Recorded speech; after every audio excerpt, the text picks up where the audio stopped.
Can you hear me? Yeah. Great. Sometimes these stupid robot things don't work.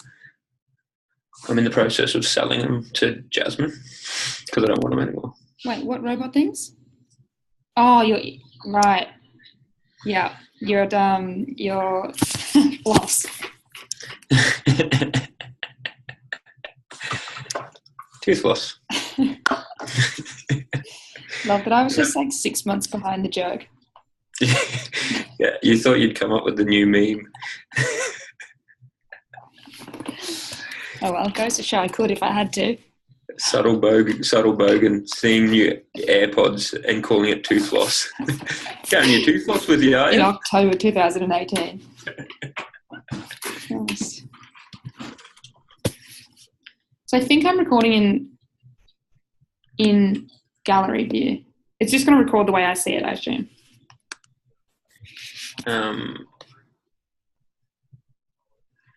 Yeah, or speaker view is good. Like, because you still get the little people on the top. Yeah, it's pretty small though. Yeah. Just be true. No, I think you're right, actually. You can see the small faces. It's still good. I'm going to do it that way. Jack's right again. I don't enjoy it. I think you do. I really wish I wasn't. I'm just be less exhausting. It's true.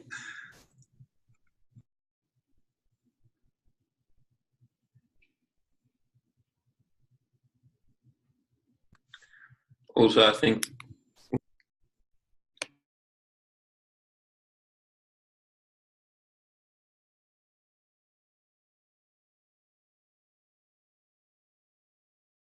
Hello? Hello? Hi, how you doing? Doing good. How are you? I'm doing well. Christian, please meet Jack Manning-Bancroft and Jason Maggs, the wonderful team at AIM. Awesome. Hey, how are y'all? how you doing, Christian? Doing good. What's happening, Christian? Nothing much. Nothing much. Just got out of class. Good lad. Hey, what's the story? How'd you hear about us? How'd you hear about this opportunity? I heard about it through LSU football player that's from Sydney. Yeah, right. So, yeah. Perfect. His name's Josh Groudon. So Yeah, we're he's getting some amazingly bizarre lateral connections into people at the moment. So yeah, I was wondering how you heard about it. What's the story, bros? I've seen your video. I've seen read your book report and everything, and thank you for pouring your heart into it. And so I've sort of got a sense as to where you're coming from, but just want to hear it again in your own words. Like, why do you want this gig? What do you understand that it's going to be? Like, just a bit of a comprehension exercise, just to see if one, we've written the right stuff, or two, whether you've understood what we've written. So just what's the vibe? Why do you want it? Why do you think you're the person to lead this? And what do you see the opportunity entailing if you do get it? So, like I said, I came from a family that was never really together. My parents were never married. So I was always difficult growing up. Never really get in to see my dad. I moved all over the place especially once my mom married my stepdad.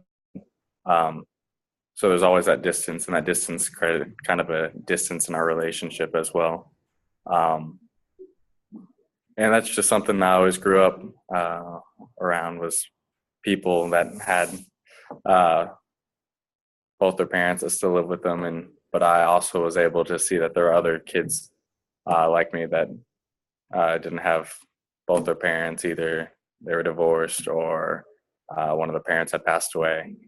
And I mean, that kind of, and I saw them, a lot of them were older at the time, and saw how they were able to push through that and help others, and a lot of them helped me. So I realized that, I may not get to see both sides of my family all the time, and it's hard, and it did cause trouble in school, both with grades and just socially. But I was able to overcome that. But then I kind of took it a step further, and just anyone that struggled, starting in elementary school, I started being a mentor, just between friends that were having troubles in their lives or in their friendships.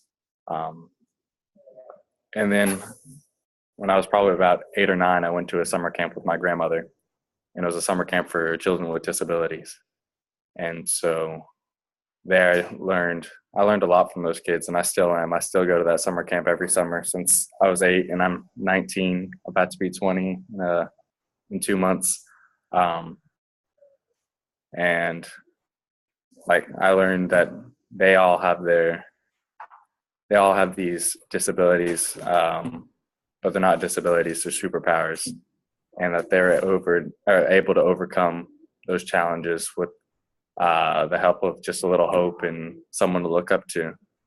And so that just kind of inspired me to be a change maker, make a change in people's lives, because sometimes all someone's looking for is someone to look up to and help them find the right path. So when I heard about AIM, like I said, I heard about it through Josh Groudon. He had posted about it on his social media. And at the time when I looked it up, I saw the very intimidating countdown clock that had like 4 days left. And I was like, okay, it's 4 days. LSU's about to go on their fall break, so the university is pretty much going to be shut down. And since we're on the Catholic calendar, a lot of the other schools in my parish were going to shut down as well. So I was like, and I got to get letters of support before the timer hit 0, because I was like, I'm going to be the first application in. So I ran around during my fall break and was able to find the remaining administration here on campus and get them to write a letter of support. And then I drove to probably 8 or 9 different high schools around my town. And a lot of them, either they weren't in school or they were having professional development, or they weren't comfortable with giving a letter of support with me just reaching out to them. But I finally came to a high school that was willing to be a part of the program.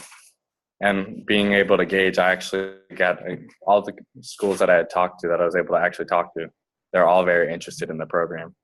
And so what I'm sort of like, what I want to get out of it is our town, Baton Rouge in general, in southern Louisiana, our education system, our public education system is not that great.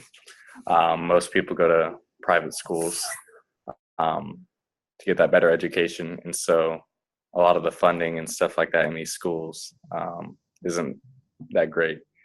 And a lot of these kids come from backgrounds that aren't in favor of getting higher education.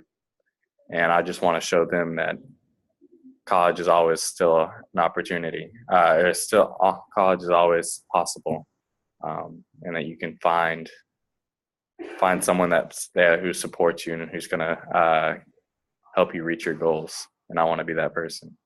So.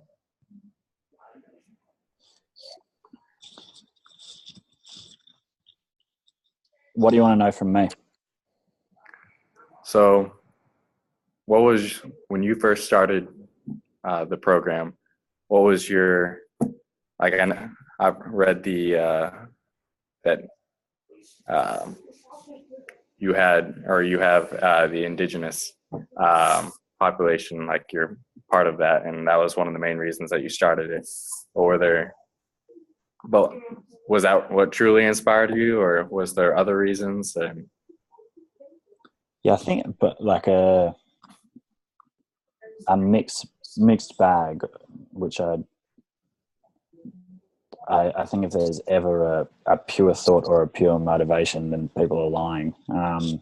So I kind of fell into it because I got, when I wrote wrote the book and sort of reflected on the story, that helped me sort of think on it. And then looking back over the last couple of years, that part of it was I got given this scholarship, I got given this opportunity, and I just felt that with that came responsibility, and I just didn't want to, I got really fair skin. You couldn't pick me out of the crowd as being Aboriginal. And so even though my grandfather's black skin, like family's blacks on mum's side, and I'm proudly, like fiercely proud of my Aboriginality, I just didn't want anyone to be like, but you're white and you just took a scholarship meant for black people.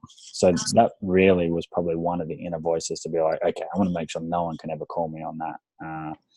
And, so I think part of that drove me, maybe a bit of guilt, a bit of sense of insecurity, probably trying to make sure that I, and in that process, trying to find myself along the way a little bit as well early. And then it worked, man. It was just like, because I wasn't like, I think partially because there was no savior mentality in me. Like I wasn't here to like save the kids or teach them to be something else. And I also didn't ever want to be like change the world, or like that wasn't necessarily a motivation. So I think that meant that there was kind of like a hard edge and a cleanness to what we did. It was, well, if this works, sweet. But if not, like I'll go off and play cricket, or we'll go do something else. And then the formula was right, because I think the tonality was right and the structure's clever. Like the structure of not having limitless interactions and having content around the program made it really safe for the university students. They didn't have to be superstar mentors. It was just this curriculum to follow. It was safe for the kids because there was no exchange of contact details. So we nailed a lot of the rules really early, which have stayed in it. So I think the design was clever. The timing was right. For, a generation of people who would come out of a period of, which I think we're still coming out of, like a period of mass consumption, when we were the back end of the generation that were just like, we can get cheap stuff. This is sweet. Give me some shoes, or give me that, or give me that. And then wanting to maybe stand for something more than just being able to put a Nike logo on a hooded sweatshirt and wear that around. And I think that upturn over time has allowed us to keep going. And then, apart from maybe like fighting to try and work out on solutions just to fix the environment, I just haven't been able to find in the last 15 years anything that spoke more purely to me than human relationships, human currency, trust, and trying to make the playing ground fairer by giving our time and currency to other people. And so that's sort of why I'm still motivated to be here and doing it. Yeah, that's awesome. I actually talked about 2 days ago. Yes, it was 2 days ago. We had a program here at LSU called Re-envisioning Louisiana, the state you want to be in. And in that, we kind of talked about Louisiana has a multitude of problems, but it's home for a lot of people. It's home for me. And every day we lose a football field of our land due to the ocean. And we have one of the highest murder rates in the United States. And like I said, our educational system is very poor. And we actually had an educational panel. And I was able to ask them, it was some of our state senators that represented our higher education and elementary and secondary education. And I asked them how they felt mentoring really impacted kids in education, because I was trying to get a program here at LSU to do just that, to mentor the kids in middle school and high school. And they're like, mentoring is very like critical, like, because we have counselors and stuff like that in high school, but counselors in high school now, especially in Louisiana, they're more of there for academic advising, and they're older than you. There's an age gap, so they're not willing to learn from you. And they said mentors are normally people that are closer in your age that someone can relate with. And then after the meeting, they came up to me and they're like, if you're able to get this program here, will support you as senator for the state. So just to hear that there's not only backing from the schools and the high schools, but it's something that the state really wants to see is more mentoring opportunities.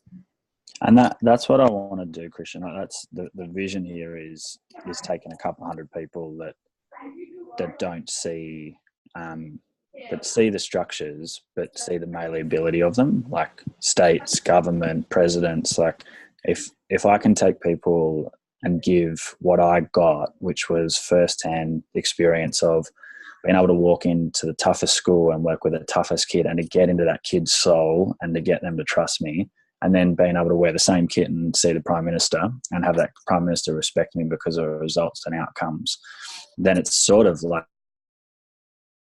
I don't know if you've ever read Rudyard Kipling's If, but there's a line in the poem which is, if you can, to paraphrase, if you can walk amongst kings and not lose a common touch, and you can, walk amongst the people and, be it at one, then that's when you will have made it. And I think that's the hugely transformative capacity of AIM. And because we can, I keep pushing everyone to level up and to, just because you're 19, like, I don't care, go meet the president. Like, cool, senator, good. Like, tick. That's what I like. So that's sort of the level of baseline expectations before we even get going. Because if we're going to seriously create change, like, it requires all of those systems and levers to flick over. And you can only do so much, like with 100 kids. But what I learned in Australia was, it's like Batman. Like, as a symbol, you can be so much more. If you can amplify the change, prove it, then storytell, then we're on. Then we've got the chance to do something really significant. And I think where the special sauce for AIM, like the opportunity in the next 3 to 5 years, is we can learn and borrow from what the Nikes of the world have done. And traditionally, being a mentor or caring about things hasn't been cool. It's sort of been good, like, and people like pat you on the back, oh, you're so noble, or, good on you for doing that. But you're the 1 out of 30. You're not like necessarily the cool kids. And so if we can create a new generation of heroes, the college students, the educated hero, the person who has depth and nuance to the way they speak, to the way they think, that can move across polarity between traditionally democratic ideas or Republican ideas and have moral frameworks and try and understand the world and be thinkers, then we can have better discourse, we can have more fairness, we can have richer operating, social sects, and you got a chance to build trust up. And I think that's one of the things that Japan's managed to do post Hiroshima and post World War II is build this conversational dialogue and this really, like, this richness around trusting your fellow citizens and trusting each other. And it's meant that in lots of ways their economy's sort of been able to significantly grow because people aren't trying to undercut each other or beat each other down. And so I think there's a richness in that potential as well. Do you know it's a volunteer gig for the first year? Yes, I do. And are you comfortable with juggling? Like, how are you going to juggle studies, living, and then doing this thing? I mean, I've always been someone that's been heavily evolved. I'm very much of a schedule guy. Now my schedules seem hectic, but I'm always able to, like right now, I have a part-time job. I'm the assistant director of athletics for student government. Athletics is a big thing going to an SEC school. And then I'm taking 19 hours, which this will be my only semester that I have to take 19 hours because I had just changed majors. So I'll be back down to 12 to 15 after this. I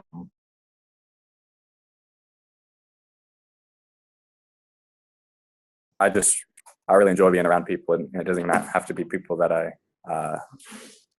know. So it's something that would be something I could get accustomed real fast.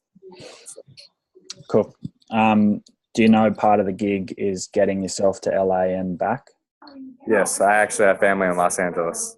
Okay, sweet. So yeah, we'll cover the flight from there and then everything in Sydney, but everyone's going to have to find their way to LA if they get the shot. Sweet. And you reckon you can hustle an office to have the hoodies and have the gear or a space to be able to land stuff if you get the chance? Yeah, I've already talked to our campus life, which is in charge of all the organizations on campus, and they're just ready for whenever I tell them what the next steps are. So, sweet. Well, clear your schedule, and you're going to be the first person we put on the plane. awesome. Thank you. Thank you so much. I'm excited. I really just can't tell you how excited I am. Yeah. Thank you. Well, let's do this. Jump off the call and then into your phone, record your first video message, just being like, "This just happened," and then this is what you got to do with me and with Jason, with Ella, is we're now going to have to get the other 199. So through your story, let's inspire other people and start spreading the word, and let's fill that plane one by one and find, people that can do it. It's a year I'm going to push you like I want it. I will consistently push you near breaking point without ever wanting to break you. Like, we'll catch you at that point, but really want to push your limits of what's possible over the course of the year. And, the festival in Sydney's not a party. Like, it's real. We're going to try and distill as much of this stuff and give you all the tools that you can get. And then from now, Jace will get in touch and Ella will get in touch with the logistics. Have you got a passport? I do have a passport. Cool. So we'll get that, and then get you to sort out a visa, and then we'll, we haven't ever chartered a plane before, so there might be a few hiccups along the way as we're working through our itineraries, but Ella will be your key point of contact for that. And yeah, from now on, what we'll do is Jace will get in touch and we'll start to work on telling your story, because now we've got to start telling those real stories back out. And as I said before, that's how we sort of amplify it. And I must have told my story, 50,000 times now, but it's what we got to do. And it's part of the piece. So I think that's the gig, man. I have, respect for what you've done in your life. I can sense your integrity. I can sense the passion, and I really respect the hustle, like the fact that you got it done. I'm like, okay, cool. That's what we need to do. If we can break down walls. There's a guy who runs a program for us in Kampala in Uganda. And I said, brother, we're coming over to film AIM TV interviews. Like, you got to get some guests. And he's like, well, maybe I could get Dennis Luongo, who's like the African footballer of the year, who's from Uganda. And he was playing for a South African team, and they flew into Kampala. And so he saw the team bus driving around the roundabout. He went and got in the little like putt-putt bike, chased them for 20 kilometers. And I just kept stopping and making the bus driver stop, and eventually just pulled in front of them, made the bus stop, walked onto the bus, and was like, Dennis, I have to talk to you. Got Dennis to come off. I was like, Dennis, AIM TV, you have to be on AIM TV. And Dennis was like, this kid's crazy, but okay.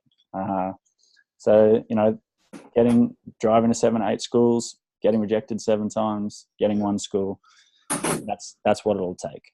And then we do that day in, day out. We've currently got a carload. If you see on our YouTube channel, there's carloads of 5 different groups of people from Australia who over the last couple of weeks have been driving to universities just by themselves, walking in being like, hey, who wants this? We've got a guy who's driving back to the Obama Foundation for the second time in 2 days just to sit out front of the security, be like, hello, I'm still here. So one by one, we'll break them down. But thank you for your application. We'll look forward to chatting to you over the next few months. Be patient with us as we work it out. It's the first time for us as well, so there'll be plenty of learnings, and how we go through it together, we'll refine it. But we do this well here.